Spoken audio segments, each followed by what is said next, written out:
Hi, Diane Conklin with CompleteMarketingSystems.com and Barnabas, if you can see him in the video. I want to talk to you today just briefly about another concept from Carnival Cruise Lines. I'm pretty sure you can see Barnabas now. This is another marketing adventure, but we'll talk about that later.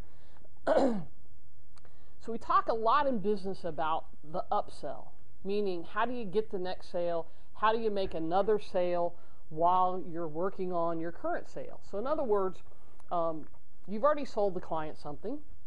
They've invested in a product with you, some sort of service with you. Now, can you up the sale? Can you change the sale from a $100 sale to a $150 sale, a $120 sale? Can you change the $10,000 sale to a $15,000 sale? Well, I'm going to tell you what happened when we booked our cruise to go. We booked it several months out and made the decision. We love balcony rooms because we love to sit out in the evenings and have a drink and listen to the water and those kinds of things. We love to have a balcony, but it was very, very expensive. It was like $1,700 per person. And for a 5-day cruise, we just didn't want to make that investment. So we got a room with just the window, just the peephole kind of thing. And I didn't think any more about it. Gail kept bringing it up. Unbeknownst to me, she actually surprised me with this, but 3 weeks before the cruise, Carnival called with an upsell offer. They knew, because when we booked, we had mentioned maybe doing the balcony. They knew that we wanted that, and so they hadn't sold them all. They called with this offer. For an additional $350, you can have the balcony room. Now, it's a big savings over $1,700 a piece, because I think we paid a total of $700 for the cruise. But they just added $350 to their profit. No, they didn't make $3,400, which is what they would have made had we booked it originally.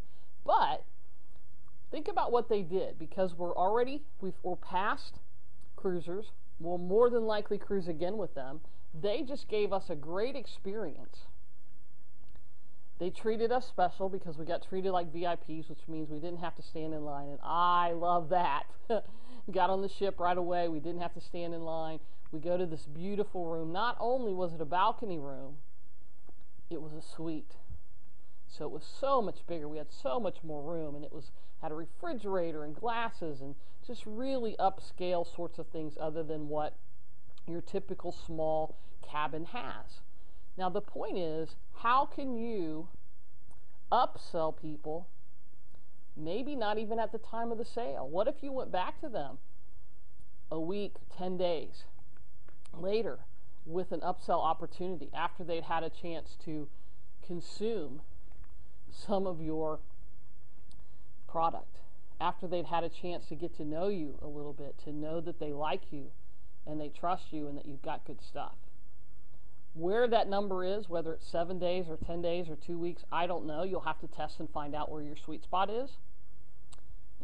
What if you offered them at the time that they check out with your product or service something that they can have right then and only then at a reduced price? What if only 20% of the people took it and it was only a $30 or $40 item?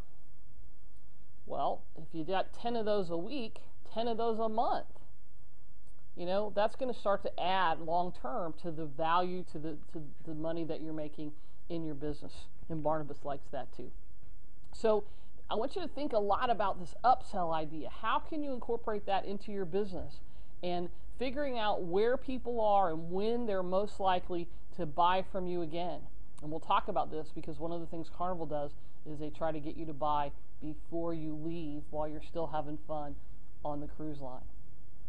If you want more tips like this, go to www.CompleteMarketingSystems.com. We'll be happy to send you a free CD. We'll talk to you all about business building ideas and tips and how we can help you. Have a great day. We'll see you next time.